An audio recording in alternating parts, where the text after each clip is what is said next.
218. Di video kali ini saya akan menjelaskan tentang prosedur dasar pendidikan kelas rangkap dan modul interaksi pendidikan kelas rangkap. Tugas mata kuliah pembelajaran kelas rangkap oleh dosen pengampu Ibu Siti Rahmatia Adam. Yang pertama, prosedur dasar pembelajaran kelas rangkap. Pembelajaran merupakan proses untuk mengatur, mengorganisasikan lingkungan di sekitar siswa sehingga dapat mendorong siswa melakukan proses belajar. Pembelajaran juga dapat dikatakan sebagai proses dalam memberikan bimbingan dan bantuan untuk siswa dalam melaksanakan proses belajar. Proses pembelajaran ditandai dengan adanya interaksi edukatif yang terjadi, yaitu interaksi yang sadar akan tujuan. Interaksi ini berakar dari pihak pendidik atau guru dan kegiatan belajar secara pedagogis pada diri peserta didik. Berproses secara sistematis melalui tahap rancangan, pelaksanaan, dan evaluasi. Pembelajaran tidak terjadi seketika, melainkan berproses melalui tahapan-tahapan tertentu. Dalam pembelajaran, pendidik memfasilitasi peserta didik agar dapat belajar dengan baik. Dengan adanya interaksi tersebut, maka akan menghasilkan proses pembelajaran yang efektif, sebagaimana yang telah diharapkan. Perlu diingat bahwa prosedur dasar pembelajaran tersebut bersifat generik, artinya berlaku umum untuk setiap mata pelajaran. Di dalam praktek setiap mata pelajaran dapat membuat variasi sesuai kekhasan tujuan dan misinya. Mengenai hal ini harus selalu merujuk kepada silabus dan pedoman pembelajaran masing-masing mata pelajaran. Selain itu, perlu diingat walaupun setiap mata pelajaran memiliki kekhasan, semua mata pelajaran pada dasarnya mengacu pada hal-hal sebagai berikut. Pertama, tertuju pada pencapaian tujuan yang dirumuskan lebih dulu oleh guru. Yang kedua, tujuan belajar yang dirumuskan dalam rumusan perilaku atau umum dan khusus yang dapat dikaji ketercapaiannya pada akhir pembelajaran. Yang ketiga, pembelajaran bertolak dari pengetahuan, sikap, dan keterampilan yang telah dimiliki siswa, yaitu prinsip perilaku awal atau entry behavior. Yang keempat, proses pembelajaran menitik beratkan kegiatannya pada kegiatan pikiran dan perasaan atau mental dan intelektual, serta perbuatan siswa melalui proses belajar yang bersifat aktif.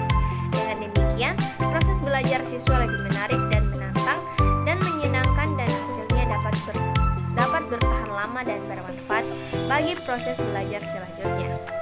Yang kelima, pemanfaatan aneka media dan sumber belajar untuk mendukung proses belajar sesuai dengan lingkungan. Yang keenam, penilaian ditujukan untuk melihat dan memperoleh informasi seberapa jauh terjadi perubahan perilaku siswa, baik yang direncanakan maupun yang tidak direncanakan, atau prinsip dampak instruksional dan pemilihan.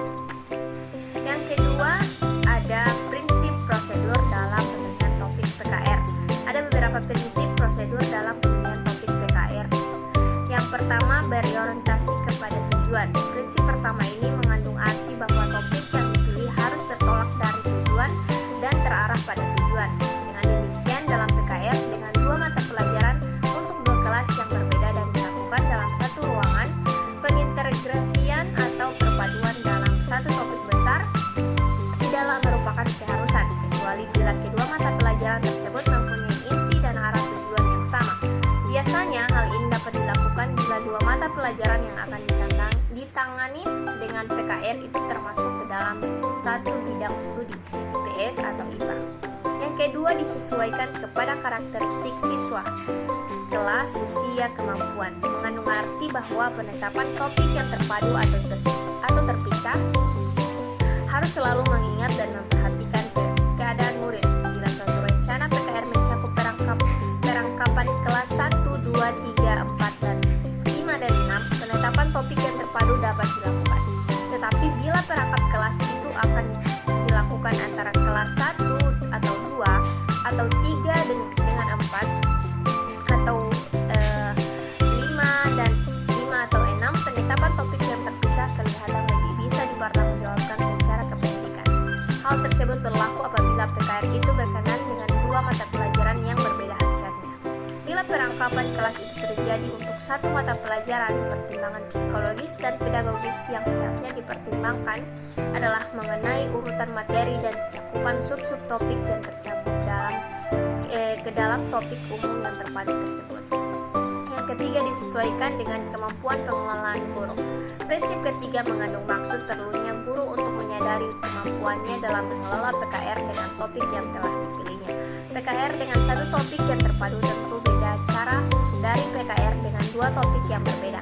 Namun, hal ini tidaklah berarti bahwa penetapan topik itu terserah semaunya guru. Yang keempat, layak sarana pendukung.